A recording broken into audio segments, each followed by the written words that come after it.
Hello, my friends. This is Neferkefri of Magical Musings. Thank you for coming to my channel.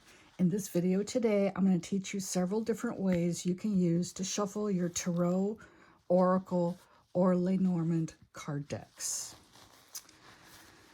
There's no right or wrong way to shuffle. I'll start off by saying that. And there are different methods of shuffling to suit different card sizes, hand sizes. You may have small hands. I have pretty much what I consider to be medium hands. So some card decks vary in size. Some are small, like card playing size. Some, like this one, are the typical tarot size, and some are even larger. The first thing I will say is be careful how you do shuffle your cards.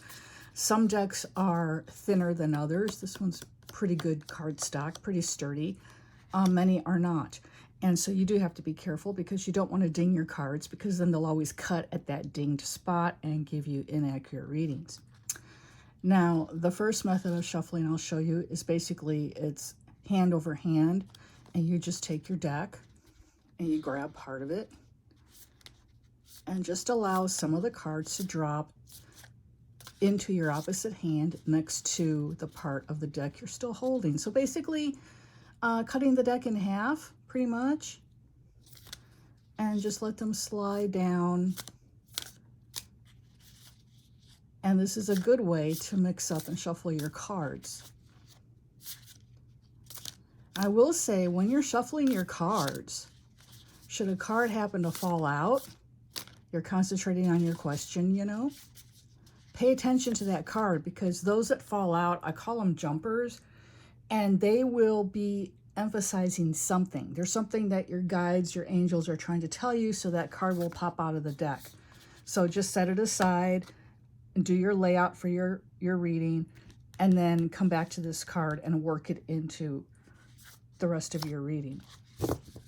So that's basically, you know, simple, hand over hand, nothing to it. Might take a little bit of practice if you're not used to shuffling like this, especially with larger cards, and that's normal. They do take some getting used to. Now, another method you can do is to just spread the cards out in a fan.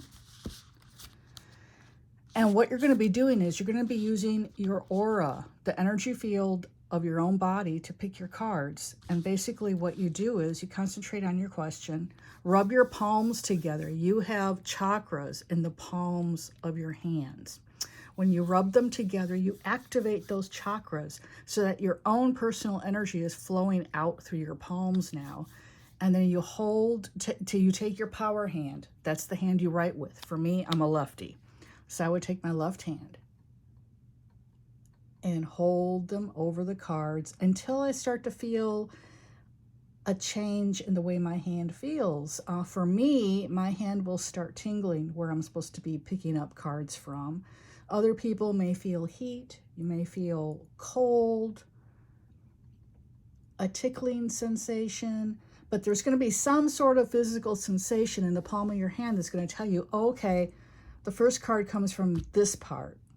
And then you just hold your hand over this part where you felt that tingle or that different sensation. Rub your palms together again. Hold your hand over that same area. And then it'll start to tingle or get cold or warm over a specific card. And then you pull that card out. Lay it aside. Rub your palms again. Repeat that same process for every card of the spread that you're using. So that's just another way. It doesn't really involve shuffling, but it involves using the energy of your aura to choose the cards for your reading. And actually, I use that for very important readings, for readings where accuracy is of primary importance. I'm not just looking for guidance. I might be looking for an answer, as in, you know, what should this person do about this specific problem, or how to fix this specific issue, you know, and I'll use that method of pulling cards. Another method, which is very similar to the one I just showed you, is you just take your cards and you spread them out all over the place and you mush them up and turn them around and whatnot. This is especially good if you read inverted or reversed cards. that's when the card appears in the reading upside down.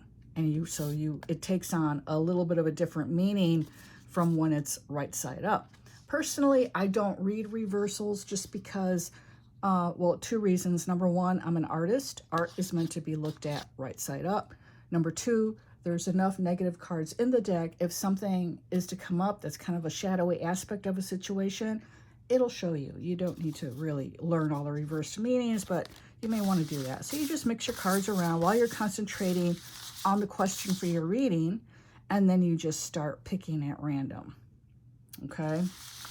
So this is another method. And basically these methods are used by people who, because of the larger size of the tarot cards, they cannot rifle shuffle them. And I'm about to show you that.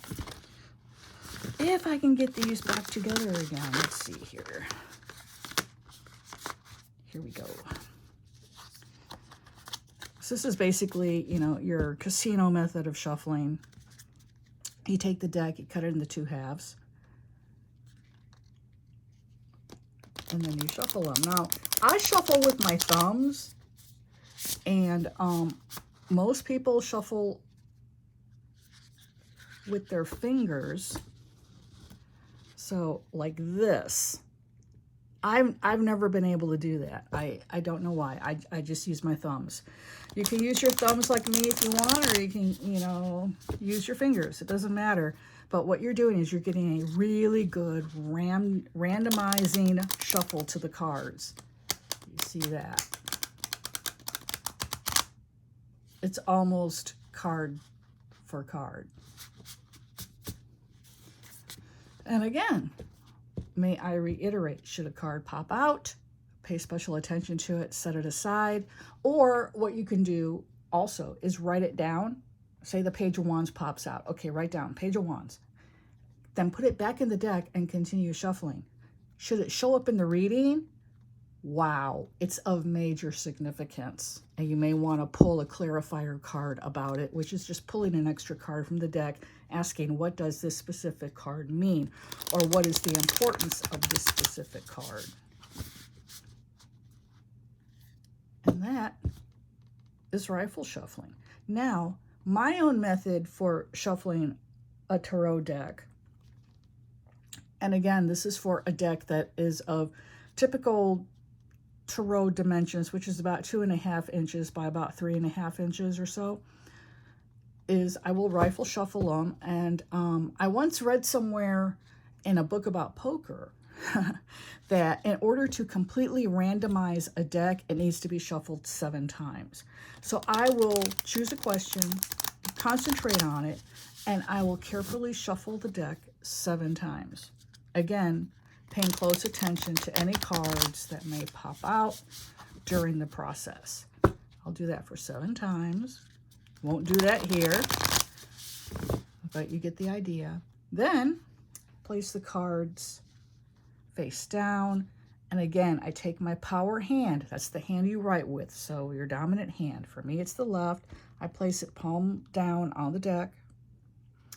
Put my non-dominant hand over it. Concentrate on my question one more time.